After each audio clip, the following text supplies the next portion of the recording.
नमस्ते दोस्तों। आज अभिव्यक्ति में हम सुनेंगे मालती जोशी की लिखी कहानी दंभ के घेरे में। तो चलिए शुरू करते हैं। शनिवार की दोपहर बैंक की जल्दी छुट्टी हो जाती है, पर ये अक्सर रोज़ की तरह 5:30 बजे ही घर पहुंचते हैं। शहर में रहने वाली दीदी के यहाँ जाने के लिए शनिवार ही सूट करता है। यूँ तो हम लोग सब परिवार भी अक्सर हो आते हैं, फिर भी शनिवार का नियम कभी नहीं टूटता। इस साप्ताहिक भेंट के मूल में भाई बहन का प्यार तो है ही, पर उस बहाने दीदी के सुख दुख की ज़रूरतों की पूछ परख भी हो जाती है। यद्यपि मुझसे कुछ भी छिपा नहीं रहता, फिर भी ये सोचते हैं कि कोई ऐसी बात है जो शायद दीदी मेरे सामने कह नहीं सकती। मैं उनके इस भ्रम को बनाए हुए हूँ। उस दिन पता नहीं क्या हुआ, वहाँ से लौटते ही मुझ पर बरस पड़े। हर जगह अपनी अक्लमंदी का सबूत क्यों दे आती हो? अरे क्या हुआ? अपमान से आहत हुए मैंने पूछा। होना क्या है? वहाँ दीदी के यहाँ महेश का जिक्र चलाने की क्या ज़रूरत थी? मान लो जिक्र किया भी था तो ऐसी कौन सी कयामत आ गई? पता है दीदी कितना रो रही थी। बोली कुसुम की लड़की तो है नहीं, इसी से इतना ऐठी रहती है, जो मुंह में आया बेछूट कह डालती है। ऐसी मैंने कोई गाली गलौज तो की नहीं जो इतना हंगामा बरपा जा रहा है। पता है दीदी उस दिन खूब रो रही थी। बोली दोनों लड़कियों की शादी में हम कंगाल हो गए, अब ये दो और छाती पर बैठी हैं। वो दोनों तो सीधी थी, जहाँ बेहदिया चली गई, पर नीता तो डॉक्टर इंजीनियर से नीचे बात ही नहीं करती। झोला भर रुपए हो तब कहीं डॉक्टर वर जुटता है, पर लड़की समझे तब ना। हम तो इन्हें पढ़ा लिखा कर पछता रहे हैं। उन्होंने इतनी बात की, तब मैंने महेश की चर्चा की थी। चर्चा करने से पहले कुछ तो सोचा होता। सोचना क्या है, ब्राह्मण का लड़का है, MS कर चुका है, अच्छी नौकरी है, कोई जिम्मेदारी नहीं है, घर में बस एक माँ तो है। और वो माँ कभी तुम्हारे यहाँ खाना बनाया करती थी। अरे तो क्या हुआ? मुसीबत किस पर नहीं आती है? एक अनपढ़ बेसहारा औरत और कर ही क्या सकती थी? कोई चोरी चकारी तो नहीं की उसने। मेहनत मजदूरी करके बच्चे को इस योग्य बनाया है। मैं तो लड़के को भी दाद दूंगी जो इन परिस्थितियों में पलकर डॉक्टर बना है। सच, मेरी अपनी कोई लड़की होती तो मैं खुशी से ब्याह देती। मैंने तमक कर कहा। बस अब अपनी अक्लमंदी रहने दो। पता नहीं है नीता एकदम आग हो रही थी। बोली मामी जी से कह देना मेरी चिंता ना करें। मिसरानी के लड़के से शादी करने की अपेक्षा मैं कुंवारी रह जाऊंगी, वह मुझे मंजूर है। कुंवारी रहो तो अपनी बला से, हमें क्या करना है? मैंने कहा और बात समाप्त कर दी। सच, दीदी पर गुस्सा आ रहा था। जब भी मिलती हैं लड़कियों का रोना लेकर बैठ जाती हैं। सीता गीता की शादी में सब सुहा कर बैठी, 2 फिर भी बाकी हैं। छोटे कुलदीपक अभी हाई स्कूल में हैं, पता नहीं वे कब कमा कर देंगे। लड़कियां तो तब तक बूढ़ी हो जाएंगी। छोटी रीता तो फिर भी अभी BSc कर रही है, पर नीता तो कब से MA कर चुकी है। B.Ed किए भी ये दूसरा साल चल रहा है। कहीं जुगाड़ ही नहीं बैठ रहा। सरकारी नौकरी अव्वल तो मिलती नहीं, मिलती भी है तो दूर दराज गांव देहात में जाना पड़ता है। इसीलिए एक प्राइवेट स्कूल में पढ़ा रही है। 250 पर दस्तखत करवाते हैं और 150 पकड़ाते हैं। महेश की बात चलाकर अपनी समझ से मैंने कोई बेवकूफ़ी तो नहीं की थी। उसकी माँ मेरे यहाँ कुछ दिनों तक खाना बनाया करती थी, ये सच है, पर इससे लड़के की गुणवत्ता में तो कोई फ़र्क नहीं पड़ता। और माँ बेचारी करती भी क्या? पति की मृत्यु के बाद जेठ देवरों ने मिलकर जायदाद हड़प ली और झाड़ू मारकर घर से निकाल दिया। पीहर में वैसे ही हालत खस्ता थी। विधवा ननद और भांजे को देखकर भाभियों के तेवर ही बदल गए। काकी लेकिन हिम्मत वाली थी। किसी दूर के रिश्तेदार का सहारा लेकर शहर आई तो फिर पलटकर गांव की ओर नहीं देखा। मेरे लिए तो वह जैसे भगवान बनकर ही आई थी। विनय के समय बीमारियों ने मुझे ऐसा जकड़ा कि 6 महीने मैं खाट से उठ नहीं पाई। नन्हे अजय अभय अनाथ से यहाँ वहाँ घूमते रहते। दीदी आ जाती थी, कभी उनकी लड़कियाँ रह जाती, पर आखिर कोई कितने दिन अपनी गृहस्थी अपनी पढ़ाई छोड़कर मेरे पास रह जाता। काकी मेरे भाग्य से ही उन दिनों शहर आई थी। उनके वे रिश्तेदार हमारे ही मोहल्ले में रहते थे। अपना एक कमरा उन्होंने माँ बेटे के लिए खाली कर दिया था। आजीविका उन्हें अपनी तलाशनी थी। काम की तलाश में ही वह मेरे घर आई थी और फिर जैसे मेरे इस घर की ही होके रह गई। मुझ पर तो उनके असंख्य उपकार हैं। मेरे अजय अभय को उन्होंने ही पाला है। बीमारी में उन्होंने मेरी सेवा की जैसे माँ करती है। विनय कुछ बड़ा हो गया था तो मैंने फिर अपनी गृहस्थी संभाल ली। किसी परिचित से कह सुनकर इन्होंने काकी को नारी कल्याण में लगवा दिया था। पर हम लोगों के संबंध यथावत बने रहे। मुझे जब भी ज़रूरत हुई काकी हमेशा दौड़ी चली आई। महेश तो जैसे इस घर का ही बच्चा था। इसी घर में बैठकर उसने अपनी पढ़ाई की। उसे कुछ ऐसी ममता हो गई थी कि उसकी फीस, पुस्तकें और कभी कभार कपड़े भी यहीं से जाते थे। वैसे लड़का ज़हीन था, हमेशा स्कॉलरशिप पाता रहा। फिर भी काकी हमारे ऋण को कबूलती हैं। जब भी कोई बच्चे की तारीफ करेगा तो यही कहेंगी, भैया मैंने तो जन्म भर दिया है, असली माँ बाप तो यही हैं। अब तो महेश की नौकरी लग गई है। 4-5 साल से काकी घर में बैठकर भागवत भजन करती हैं। फिर भी कहीं रिश्ते की बात आती है तो भागी भागी मेरे पास आती हैं, दुल्हन अब तुम ही ज़रा ठीक से देख दाग दो, मैं गंवार क्या जानूँ। मैं कहती हूँ महेश से पूछो ना, आखिर शादी तो उसे ही करनी है।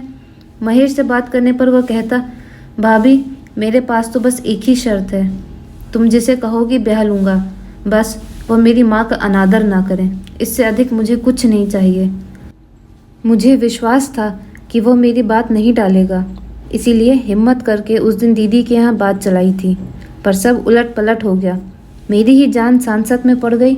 मन इतना खट्टा हो गया कि अगले कई दिनों तक, बल्कि महीनों तक मैंने दीदी के घर में पाँव नहीं दिया। ये बदस्तूर जाते रहे। इन्होंने ही आकर एक दिन खबर दी, नीता की शादी तय हो गई है। अच्छा, कहाँ हुई है? यहीं भोपाल में। लड़का क्या करता है? वल्लभ भवन में है। वहाँ क्या है? बाबू है। ये बेवजह चिढ़ गए। अच्छा, उसके सपने तो बड़े ऊंचे हुआ करते थे। मैंने चिकोटी ली। ऊंचे सपने कौन नहीं देखता है। ये बिना बात के मुझ पर बरस पड़े। पर उन सपनों की कीमत चुकाने लायक पैसे भी तो हो जेब में। समझती तो कुछ हो नहीं, बस शुरू हो जाती हो। फिर एक बार भात जुटाने का चक्कर शुरू हो गया। 5 बहनों के अकेले भाई हैं ये। 1 साल भी खाली नहीं जाता, कहीं ना कहीं जाना ही पड़ता है। बड़ी हसरत से कोई प्लान बनाते हैं, पर उसकी स्याही सूखती भी नहीं और किसी बहन के यहाँ से निमंत्रण आ जाता है। सारे अरमान मन में ही रह जाते हैं। आय के सारे स्रोतों से खुरच खुरच कर पैसा जोड़ते हैं और सामान लेकर शादी में पहुँचते हैं। पर बहनों के मुंह हमेशा फूले ही रहते हैं। पता नहीं उनकी अपेक्षाएं कहाँ ख़त्म होती हैं। भाई की मोटी तनख्वाह तो सबको याद रहती है, पर उसकी जेब में लगे अनगिनत छेदों की बात शायद सब जानबूझकर भूल जाती हैं। उस माहौल में मैं अकारण अपराध बोध से भर उठती हूँ। विनय तो अभी छोटा है, पर अजय अभय तो इस सालाना प्रोग्राम से इतने ऊब चुके हैं कि उन्होंने साथ जाना ही छोड़ दिया है। बड़ी दीदी के यहाँ कोई शादी होती है तो परेशानी और भी बढ़ जाती है। भात तो खैर देना ही पड़ता है, पर शहर का मामला होने से दूसरे 100 खर्च चुपचाप लग जाते हैं। आधे मेहमान यहीं रुकते हैं। बहनें शादी के बहाने आती हैं, पर मेहमानदारी भाई के यहाँ होती है। काम के लिए सुबह शाम चक्कर लगाना पड़ता है तो पेट्रोल का खर्च दुगना हो जाता है। हम लोगों ने एक रविवार का सदुपयोग किया और 1,500-2 हज़ार फूंक कर सामान ले आए। अभी उनके रैपर्स खुले भी नहीं थे कि दीपक साइकिल पर भागा भागा आया। अम्मा ने कहा है हम लोग डाइनिंग टेबल नहीं ले पाए हैं, आप लोग और कुछ ना दें, बस वही भर दें। इतनी कोफ्त हुई, ये वक्त है कहलाने का। रोज सुबह शाम चक्कर लग रहे हैं। कल तो कह कर आए थे कि रविवार को शॉपिंग करनी है, तब कह देती तो क्या बिगड़ जाता। अब क्या क्या लौटाते हम।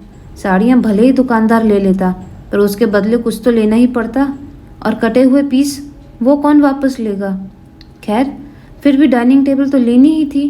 दीदी ने खुद कहलवाया था, मना कैसे कर देते। इसके बाद भी बात नहीं बनी। दीदी की जेठानी रूठी रही कि उनके लिए साड़ी नहीं आई। दीदी कहती रही कि हमारी वाली दे दो, पर यह नहीं कहा कि खुद हमने ही कपड़ों के लिए मना करवाया था। नीता को सनमाइका की डिज़ाइन पसंद नहीं आई। दीपक ने पॉलिस्टर शर्ट पीस की आशा की थी। टी शर्ट पाकर उसने इतना बुरा मुंह बनाया कि बस। सबके चेहरे पढ़कर मेरठ वाली दीदी बोली, अकेला बेचारा फिर भी जैसे तैसे कर तो देता है, माँ जाए का फ़र्ज तो निभाता है। यानी ये केवल फ़र्ज अदायगी है, जैसे तैसे करना है। मेरा तो खून खौल उठा। और अब बड़ी भली बन रही है। पिछले वर्ष उत्तम की शादी में कैसा नाटक किया था। एक ही लड़का है तो हम क्या करें, हमें तो हर साल भुगतना है। इसी से तो रिश्तेदारी अखरती हैं। कोई खुले मन से किसी के यहाँ जाता भी तो नहीं। मन एकदम बुझ सा गया। मैं सौंपे गए काम बेमन से निपटा रही थी। नीता को बीच में बैठाकर औरतें ढोलक कूट रही थीं। वहीं पीछे बैठी कुछ जिज्ञासु महिलाएं खुसुर फुसुर कर रही थीं। लड़के की, उसके परिवार की चर्चा हो रही थी। सुना है बाप हेडमास्टर है, बड़ा भाई शायद तार ऑफिस में है, एक बहन अनब्याही बैठी है, कॉलेज में पढ़ाती है। लड़का क्या करता है? बाबू है। अरे क्या 15,000 में क्या डिप्टी कलेक्टर मिलेगा? तनख्वाह क्या है उसकी? 550 बता रही थी। पता नहीं मुझे एकदम क्या सूझा, इतनी देर तक चुपचाप बैठी मैं एकदम बोल पड़ी, 550 तो महेश मुंबई में अपने फ्लैट का किराया दे रहा है। नीता ने तड़प कर मेरी ओर देखा, पर मैं खुश थी। मन एकदम हल्का हो गया था, जैसे पुराना हिसाब चुकता हो गया हो। शाम को मंडप को रंगोली से सजा रही थी कि रीता धीरे से पास आकर बैठ गई। मामी जी, एक बात कहनी थी। उसका स्वर बुरी तरह कांप रहा था। मैं समझ गई, रात के लिए साड़ी की मांग होगी।